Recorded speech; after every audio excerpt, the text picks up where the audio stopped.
Falando em guerra, o que aconteceu para o Reino Unido começar a investir nas Forças Armadas, em tecnologia para a guerra e falar que está pronto para a guerra? O que aconteceu para ter essa mudança brusca assim do Reino Unido? Bom dia, Paula. Olha só, o Serviço de Inteligência Britânico, se não for o melhor do mundo, com certeza está entre os melhores. E esse mesmo Serviço de Inteligência, há muito tempo, vinha pressionando o governo para que atualizasse as Forças Armadas. Era importante que o Reino Unido fizesse esse investimento.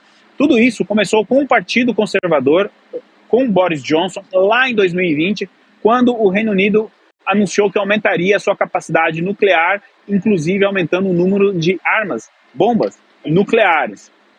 Porém, o grande investimento no Exército estava há muito tempo estancado. Isso não estará mais. Esse senhor que está aparecendo na tela, o primeiro-ministro Sir Keir Starmer, anunciou ontem, então, investimentos acima aí de 15 bilhões de libras esterlinas, estamos falando aproximadamente de 100 bilhões de reais para atualizar o exército britânico e que, segundo ele, precisa estar pronto diante das ameaças da Rússia e da China, Paula. Vale lembrar que o Reino Unido tem uma força naval muito grande. Recentemente foi lançado o porta-aviões Queen Elizabeth II, que é um dos maiores do mundo, mas, de fato, a sua capacidade naval, que sempre foi o forte, está começando a ficar defasada. Então, boa parte desse investimento vai para a indústria naval militar do Reino Unido. Em contrapartida, estima-se que isso vai criar aproximadamente 40 mil empregos. Então, de uma maneira ou outra, o governo está tentando resolver dois problemas aí. Cobrir essa deficiência que o Reino Unido poderia ter nos próximos anos, militar, e também a criação de empregos. Eu gostaria de tranquilizar, principalmente como a gente tem uma audiência muito grande na Europa, enfim, Reino Unido, Irlanda, as pessoas, desde ontem, algumas pessoas estão me perguntando: Ivan, é o caso de voltar para o Brasil por conta dessa ameaça e tal? Eu vou responder o seguinte: ainda estamos longe dos senhores me verem entrando aqui no Oeste com elas, com aqueles uniformes escrito preze, capacete e colete à prova de bala. Eu acho que a gente ainda está longe dessa situação. Agora, contudo, daqui a pouco a gente vai falar um pouquinho da Ucrânia, o risco de uma escalada, ela sempre acontece, mas o campo de batalha mesmo deve ser, como foi sempre durante a Guerra Fria, um terceiro país, né? Então, aquela guerra por procuração, a guerra proxy.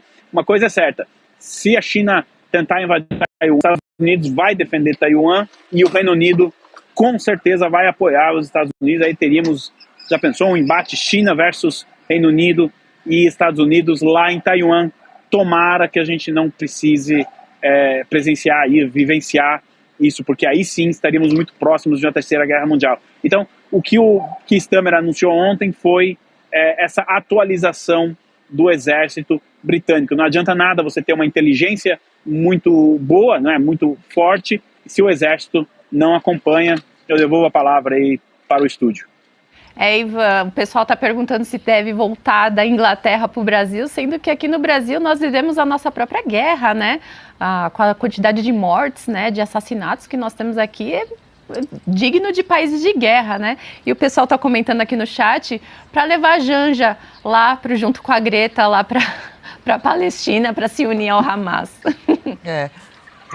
O pessoal não perde mesmo a oportunidade. Aí já seria covardia com Israel. Aí acho que estão pegando pesado com Israel, né? Mais uma bomba, né? Aí não dá. Marina? Ivan, eu queria que você comentasse também um pouco do que está acontecendo entre Rússia e Ucrânia, né? A gente viu que a Ucrânia fez o primeiro, né, grande ataque aí de longa distância em relação à Rússia, acabou afetando 30%, né, das forças aéreas russas de longa distância, inclusive aquelas aeronaves capazes de levar armas nucleares. Então, como é que está essa questão geopolítica de Rússia-Ucrânia nesse momento aí na Europa? Marina, olha só, foi uma masterclass da Ucrânia, né? Um plano que foi preparado aí com 1 ano e 6 meses. Só para você ter uma noção, o prédio que os ucranianos alugaram em Moscou para organizar essa operação ficava do lado da FSB, que é a antiga KGB da inteligência russa. De fato, foi um golpe duro na aeronáutica russa. traduzindo isso para o campo das negociações, onde de fato essa guerra vai ser resolvida, nós estamos muito longe de um checkmate militar, para as pessoas entenderem, vitória estratégica completa de um dos dois países. Então a gente precisa voltar para a mesa de negociação. Acontece que as duas partes continuam muito longe na mesa de negociação. A Rússia, a gente pode falar muita coisa dela, mas em nenhum ponto ela está sendo muito coerente. A mesma proposta que ela apresentou, a proposta de paz, em 2022, é a proposta apresentando agora. Ela não mudou. Ou seja, que a comunidade internacional reconheça a Crimeia e as demais regiões que a Rússia ocupa hoje no território ucraniano como território russo, que a Ucrânia praticamente não tem um exército e que não entre na OTAN. Esses são os 3 principais pontos da proposta russa. Obviamente que a Ucrânia, desde abril de 2022, vem dizendo que não para esta proposta. Donald Trump, a Casa Branca, estão tentando articular uma possível conversa novamente entre Putin e Trump para ver se com a margem de manobra para começar de fato as negociações de paz.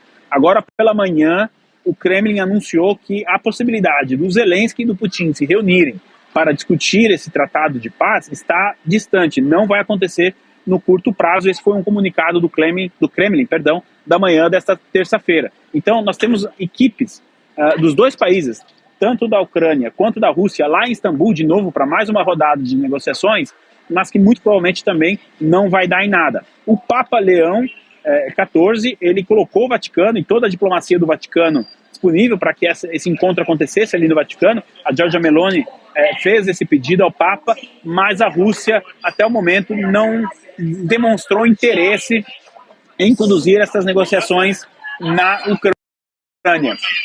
A impressão que a gente tem, que vem da Rússia e também de análises militares, é que a Rússia nos próximos dias deve lançar um forte ataque, né, com mísseis, um dos maiores desde o início da guerra, contra alvos na Ucrânia, em virtude deste ataque que a Ucrânia realizou no final de semana. Então, Marina, para responder sua pergunta de maneira bem direta, no momento, hoje, 3 de junho de 2025, estamos mais próximos de uma escalada no conflito do que a gente conseguir avançar nas negociações de paz, infelizmente, porque este repórter aqui, este jornalista, já não vê hora de dar a notícia que um acordo de paz foi feito entre a Ucrânia e a Rússia, mas infelizmente a perspectiva no curto prazo é de que isso não aconteça. Devolvo a palavra aí para o estúdio. Putin diz que só aceita o fim da guerra se ficar com 20%, 30% do território ucraniano todo, né? A situação está complicada quando a gente achou que podia avançar já para um acordo depois de mais de 3 anos dessa guerra tão feia, né? Que mata tanta gente. Voltamos a esse impasse agora com esse ataque ucraniano, que, segundo Zelensky, ele fez questão de se exibir, diz que gastou cerca de... Deixa eu trazer esse dado aqui, 7 bilhões de dólares foi o prejuízo que ele causou aos russos bombardeando, né, esses aviões, também bombardeou uma ponte, né, e que cada drone desse que ele usou custa uns 500 dólares. Bom, enfim, a gente segue acompanhando, né, torcendo pelo fim dessa guerra, né, mais essa guerra que acontece no mundo e para que não avance, pelo amor de Deus, uma terceira guerra mundial que envolva outros países. Obrigado. Legal, gostou desse corte? Estamos ao vivo de segunda a sexta-feira, das 10 ao meio-dia, no YouTube da Revista Oeste. Eu, Marina Helena, Adriana Reide e Paula Camacho analisamos as principais notícias do dia. E siga as nossas redes sociais, @oestcom.elas.